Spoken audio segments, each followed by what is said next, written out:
Welcome back to Nobody's Safe. Nobody's safe, nobody's safe. This is Jason Watkins, your host. Bryce and I split it up a little bit today to deal on everything that happened between, with USC and UCLA jumping ship to the Big Ten on Thursday, which kind of sent everybody into a panic, I guess, all around the rest of the college football world. Other than the SEC, they didn't care. But I think, in all seriousness, it's actually the move that Oklahoma and Texas made last year that really kind of kicked all this kind of stuff off. But as of yesterday, on Thursday, when SC and UCLA left, that kind of made it real.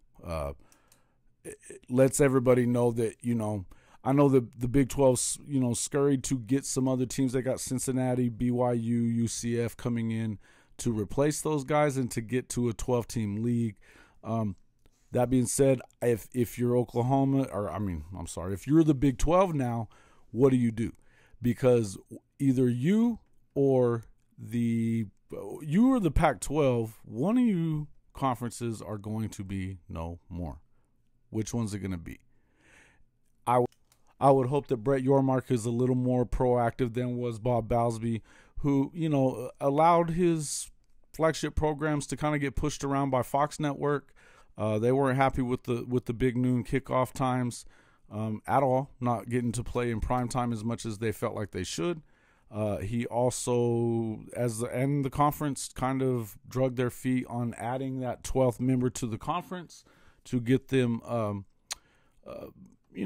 to keep them powerful as they needed to be. And I think that there was just a lot of things that proved that the Big 12 was kind of resting on their laurels a little bit, I guess. Now, apparently they're making a move to go ahead and scoop up 4 of them, supposedly. The first day they acted like they weren't going to. That made no sense to me. Because the truth of it is, how hard would it have been for BYU and those schools to get out of it? I don't know. Maybe it would have been hard. But I tell you, somebody said they weren't even that they may not be interested in Oregon or Washington. I don't think you should be interested in anybody but. I would say you definitely want to add Utah to the mix. I would do 4. I would go get Oregon and Washington first and foremost. I wouldn't care anything about Arizona. I wouldn't care anything about Arizona State or Colorado or anybody else until Oregon turns you down. Oregon, Washington turns you down. You need those guys, and then you can add in Oregon State as well for that built-in rivalry there, for that Northwest connection.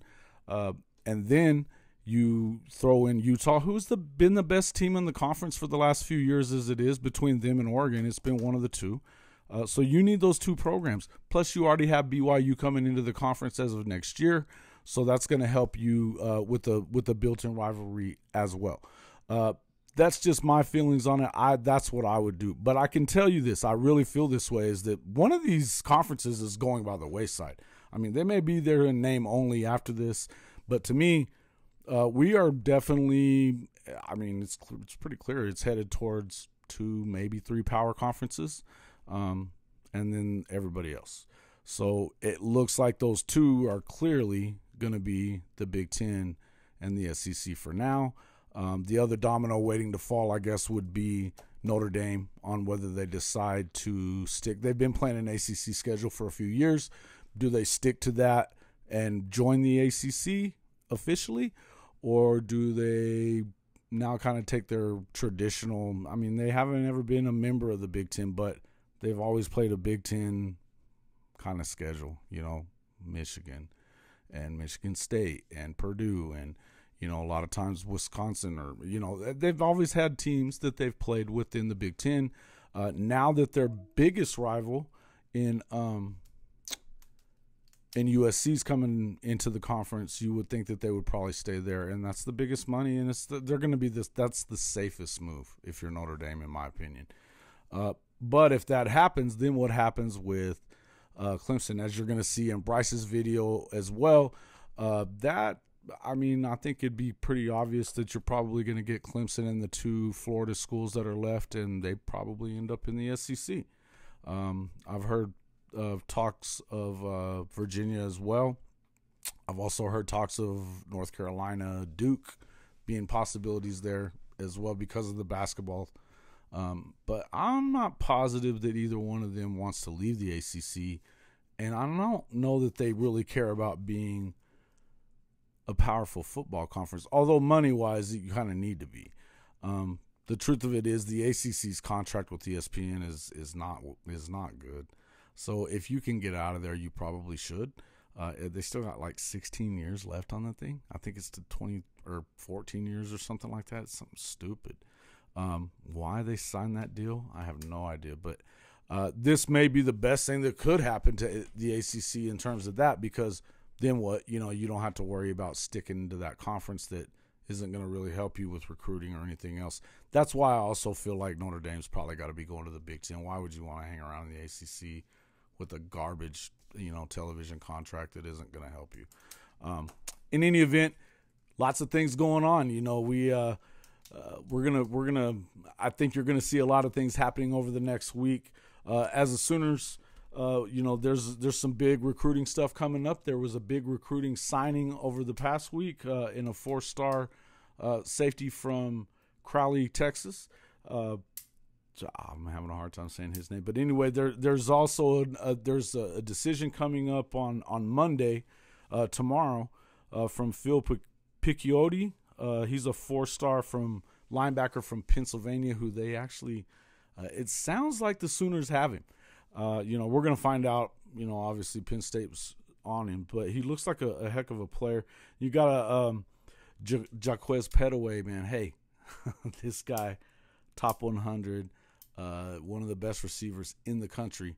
And this is a big-time get if they can get him on Friday. So let's see how that goes.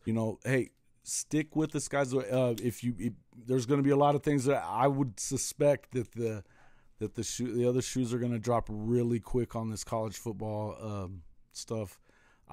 That's my guess, is that it's going to go quick now. Stay tuned to Nobody's Safe. We'll bring you updates as they happen.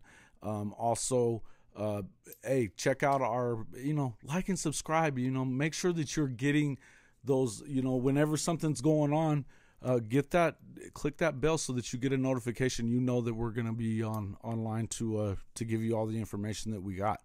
And also, take a look at the Way Past Due podcast. We have a new episode of that out this week. We actually brought in Ralph Cooper, who is from Houston, Texas, grew up at the same time that Otis Taylor was growing up in Houston and went to the same school. He was younger, but he got to watch and some great stories about Otis, some stuff that I didn't really realize. He's a good storyteller, a lot of fun. He's a Hall of Fame radio guy himself, so it was pretty entertaining to do that. That'll be out tomorrow. Anyway, stick with us, and thanks a lot for showing up. As again, like, subscribe, hit the bell, help us out. We're trying to grow this. If you enjoy our content, support us that way. Thanks a lot, guys. Talk to you soon. Yeah. 10 out of 10 with the perfect scope. Trust go in the process, understand it when you work it, grow. I'm the best you never heard before. Blessed to have this urban glow. Set aside semantics, I'm the one, yeah. Living on the run, what you want? Die a legend or live quietly forever under sun. Undecided, you'll be silent, you'll get buried just for fun. I'll be carried by the giants to the ocean's floor with drums. I'm practically mythology, I'm glad to see the prophecy.